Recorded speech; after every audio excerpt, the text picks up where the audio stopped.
facets of our society. True. But the Bible does. But you have to leave that part of the Bible out.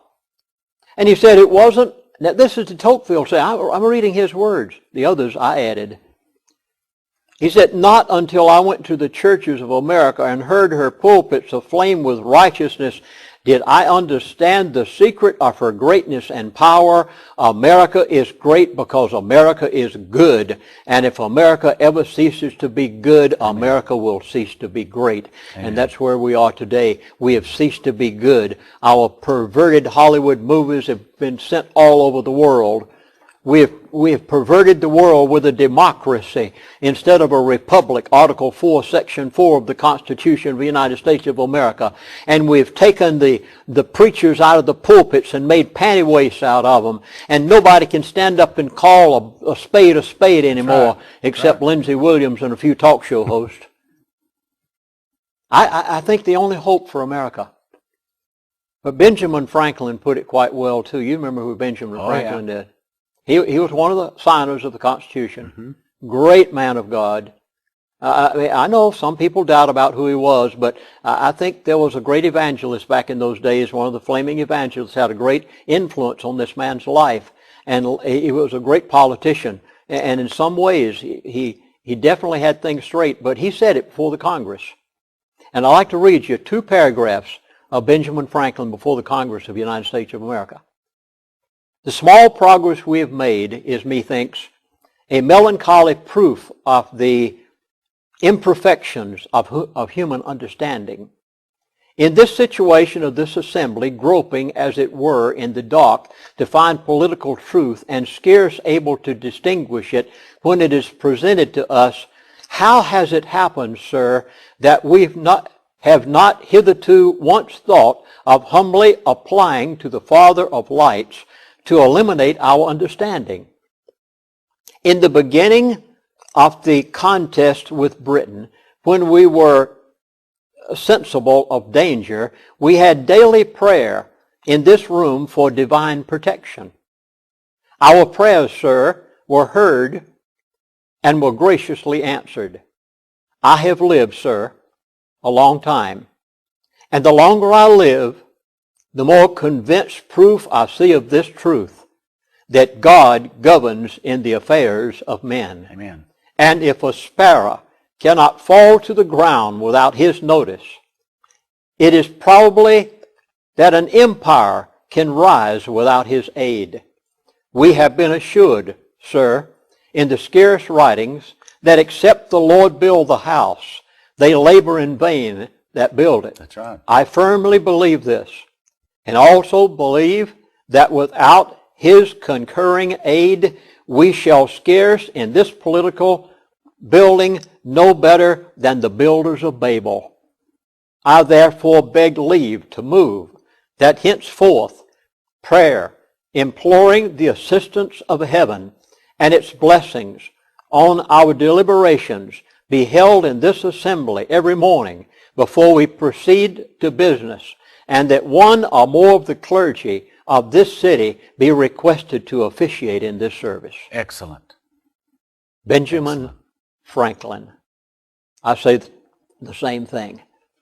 America can only survive if we have divine intervention. Amen. The people aren't going to intervene. They're not going to rise up. We can't fix our problems. Jesus is the only solution. He's the only thing that can fix it.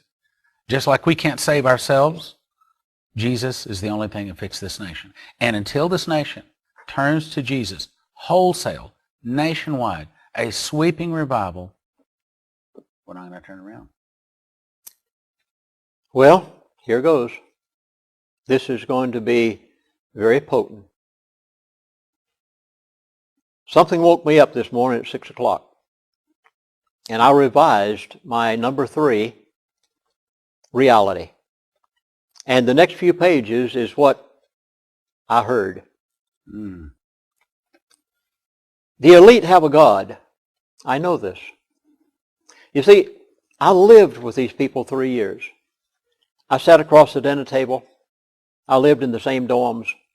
I had an opportunity to talk with them on their level, not in my church. I was the chaplain on their pipeline, an oddity. They'd never had one before. The elite, I declare to you, have a God. They are not atheists. You asked me the other day, what are the elite really like? Very few people ever rub shoulders with them. I tried to say I've written 3 books about them, trying to explain to you what they're like. Maybe the best way I could possibly say it is to go to the beginning. Cain, Abel. One was an elite, one was a Christian. Cain had a religion. He brought an altar. He built an altar. He brought a sacrifice. Abel, he worshiped God. He built an altar. He had a sacrifice. Cain had an altar that had flowers and herbs. Oh, it smelled good. Had the finest of essential oils. The most beautiful, everything you could imagine. Abel took a lamb. He'd been told to do so. He believed what he had been told. You see, the only difference is faith. For by grace he is saved through faith. Amen. He had faith in what God had said. And so he built an altar, and he killed a lamb, and he put on it. Now, whether this agrees with you modern-day ecologists or not, I'm not going to argue that point. I'm just going to say God knows what he's doing, whether you know what you're doing or not, ecologists. And so he built an altar, and he killed a lamb, and he put on it, and he had it a sweet-smelling savor unto the Lord. The elite are religious. They have a God. They have a set of morals. Now, I know this sounds strange to some people out there who maybe never rub shoulders with these people. They have a moral standard, but their moral standard is the same standard as evolutionists. Human beings are nothing but evolutionized animals. Therefore, you have a right to have the same moral code as an animal. You can just go out and have free sex. You can watch all the porno movies you want. You can look at your filthy, dirty language on your television. You can do this. You can rate your movies, X-rated and all the rest. Your children can play their Xbox. And everything is just fine because you're nothing but an evolutionized animal, so you have a right to act like one. Now, that is a religion. Evolution is a religion, and people believe in it. And you try to tell them that it was done by creation, and it happened by God's hand, and they'll call your hand immediately and tell you that their religion is right. I can't accept it. If God said it, they said, but I can sure accept what Charles Darwin said. That's right. And don't you think for a moment's time that the elite don't have a religion? They do have a religion. Now, both of these boys, Cain and Abel, built an altar, worshiped God, had a sacrifice, but that's where it stops. Right there.